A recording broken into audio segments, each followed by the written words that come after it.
उत्तर प्रदेश के प्रयागराज में सीएम योगी आदित्यनाथ ने स्वर्गीय कमला बहुगुणा की प्रतिमा का अनावरण किया। आपको सीधे लिए चलते हैं उत्तर प्रदेश। बैंक की लालच होती, लेकिन नहीं, मेरी सिटी का गौरव बढ़े, मेरे शहर के बारे में, मेरे इस महा पर्व के आयोजन के बारे में देश और दुनिया उंगली न उठाने पाए। इसलिए मेरा यह दायित्व बनता है कि आने वाले श्रद्धालु को जितना भी हम सहयोग अपने स्तर पर कर सकते हैं वह सहयोग करेंगे। और वह 1954 से वह शिविर आगे बढ़ रहा है और आज भी उस शिविर का आयोजन प्रयागराज में प्रोफेसर रीता बहुगुणा जोशी जी के द्वारा अपनी मां की उस परंपरा को अनवरत रूप से आगे बढ़ाने का काम किया जा रहा है। ये हमारा सौभाग्य है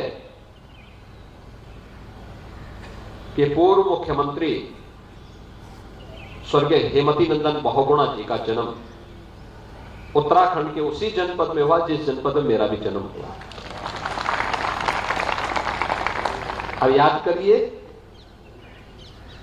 जब अपने बचपन की पढ़ाई के बाद वे अपनी आगे की शिक्षा के लिए प्रयागराज आए, इतना दुर्गम क्षेत्र में उनका जन्म हुआ। वहां से कोटद्वार की दूरी तय करने में उस समय उनको 2 से 3 दिन पैदल चल करके, बचपन में एक बालक वहां से चल करके और फिर वहां आता है, वहां से फिर उन्होंने प्रयागराज की दूरी तय की। और प्रयागराज की दूरी तय करते हुए प्रयागराज में न केवल उच्च शिक्षा अर्जित की, बल्कि देश की आजादी के आंदोलन में बढ़ चढ़ करके भाग लेकर के न केवल आजादी, देश को आजाद कराने के उस जज्बे के साथ 1942 में जेल की यातना को झेलते हुए भी वे इस आंदोलन का हिस्सा बने थे, बल्कि उसके उपरांत स्वतंत्र भारत में भारत की व्यवस्था का संचालन कैसे होना चाहिए यह भी उनकी दृढ़ता में, लोकतंत्र की रक्षा के लिए हमें क्या कुछ करना है कौन नहीं जानता है इस बारे में। कि बहुगुणा जी तो उस समय मुख्यमंत्री थे, लेकिन उन्होंने सत्ता छोड़ी थी।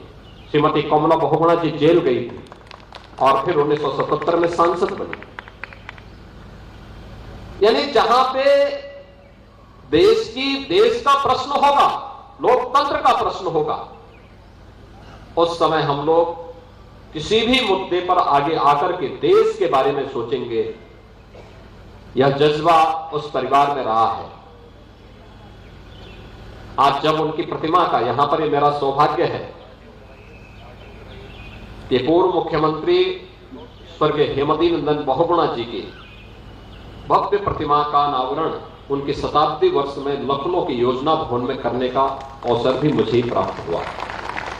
और आज जब श्रीमती कमला बहुगुणा जी की इस भव्य प्रतिमा के अनावरण का प्रश्न आया तो शताब्दी महोत्सव में भी यह अवसर मुझे ही प्राप्त हुआ।